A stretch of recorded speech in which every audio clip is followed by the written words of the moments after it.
गुजरात के बनासकांठा जिले से एक आवाज आई। एक ऐसी आवाज जिसे परिवार ने दबाया, समाज ने अनसुना किया और कानून के रखवालों ने भी नजरअंदाज करने की कोशिश की। ये कहानी है चंद्रिका चौधरी की। 18 साल की एक लड़की जिसका अपराध सिर्फ इतना था कि उसने सपने देखने की हिम्मत की। वो डॉक्टर बनना चाहती थी। नीट में 720 में से 478 नंबर से पास हुई। ये परिवार के लिए गर्व की बात थी, पर यही सफलता, यही आजादी की चाहत उसके लिए मौत का परवाना बन गई। सितंबर 2024 में खबर आई, चंद्रिका चौधरी को अचानक दिल का दौरा पड़ा और वो चल बसी।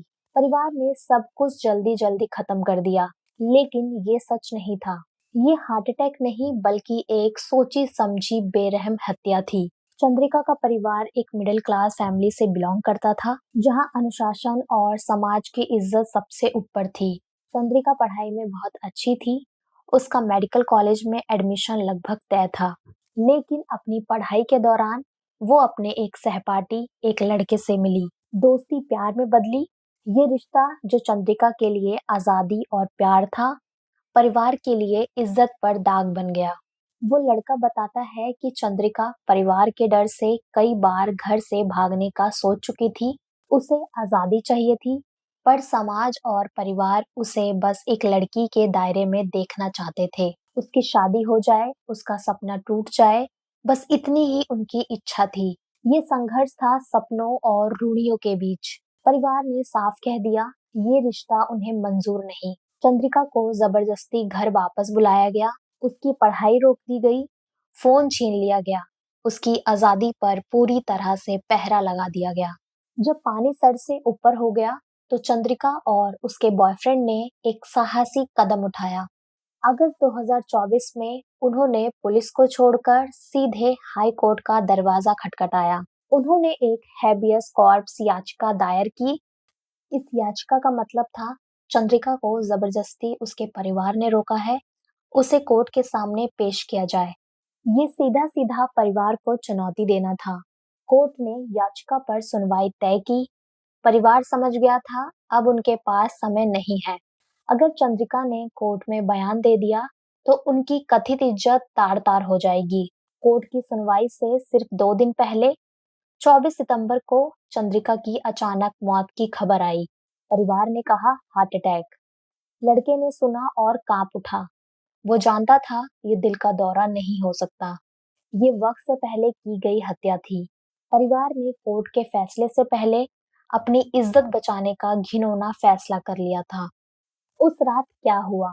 लड़के ने कोर्ट में जो आरोप लगाया, वो रोंगटे खड़े कर देने वाला था। परिवार ने मिलकर साजिश रची। सबसे पहले चंद्रिका को जबरदस्ती दूध में नींद की दवाई मिलाकर पिलाई गई। ये काम कथित तौर पर उसकी मां ने किया। जब दवा का असर हुआ और चंद्रिका बेहोश हो गई, तो उसके पिता और चाचा ने मिलकर गला दबाकर उसकी हत्या कर दी। इज्जत के नाम पर एक बेटी का गला घोंट दिया गया। हत्या के तुरंत बाद सबूत मिटाने का खेल शुरू किया गया। रात को ही जल्दबाजी में बिना किसी को बताए शव का अंतिम संस्कार कर दिया गया। कोई पोस्टमार्टम नहीं हुआ, कोई मेडिकल जांच नहीं हुई।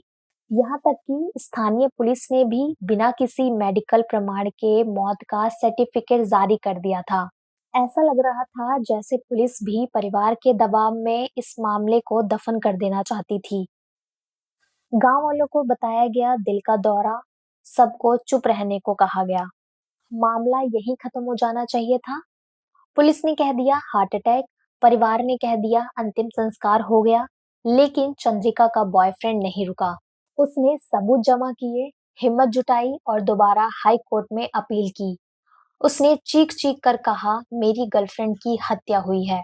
कोर्ट ने इस बार तुरंत संज्ञान लिया और जांच के आदेश दिए। दबाव बढ़ा और अब पुलिस को नए सिरे से जांच शुरू करनी पड़ी। पहले पिता और चाचा ने साफ इनकार किया, दिल का दौरा पड़ा था। लेकिन जब उनकी कॉल रिकॉर्ड्स, चैट्स और उन पर शक जाहिर करती मेडिकल रिपोर्ट सामने आई, तो तस्वीर साफ होती गई। धीरे धीरे सच बाहर आया। पुलिस ने अंत में स्वीकार किया कि ये ऑनर किलिंग था। डर था कि बेटी का रिश्ता समाज के बाहर है और अगर वो भाग गई तो नाक कट जाएगी। इस एक डर ने उन्हें कातिल बना दिया। जब मीडिया ने इस केस को जोर शोर से उठाया, तब जाकर पुलिस पर असली दबाव पड़ा। टाइम्स ऑफ इंडिया और इकोनॉमिक टाइम्स जैसी बड़ी मीडिया संस्थानों ने सुर्खियां छापी। पब्लिक का गुस्सा, मीडिया का दबाव और हाई कोर्ट का आदेश। अब पुलिस के पास कोई रास्ता नहीं था। आखिरकार पुलिस ने एफआईआर दर्ज की, सिर्फ पिता और चाचा के खिलाफ नहीं, बल्कि कथित तौर पर मां के खिलाफ भी, क्योंकि मां ने ही दूध में नशे की गोली मिलाकर साजिश का हिस्सा बनी थी। पुलिस ने तीनों मुख्य आरोपियों, पिता, चाचा और मां को गिरफ्तार कर लिया। मामले की जांच के लिए एक स्पेशल इन्वेस्टिगेशन टीम का गठन किया गया। चंद्रिका चौधरी की कहानी सिर्फ एक मर्डर केस नहीं, ये उस समाज की सोच का आईना है जहां लड़की की इज्जत को परिवार का मालिकाना हक समझा जाता है, जहां समाज की राय एक बेटी की जिंदगी से बड़ी समझी जाती है। इस जांच से ये भी सामने आया कि शुरुआती दिनों में पुलिस ने बिना मेडिकल जांच के मौत का सर्टिफिकेट कैसे जारी किया। कई अधिकारियों से पूछताछ जारी है, क्योंकि ये केवल एक हत्या नहीं, बल्कि एक कवर अप का भी मामला था, जिसे रोकने की पूरी कोशिश की गई।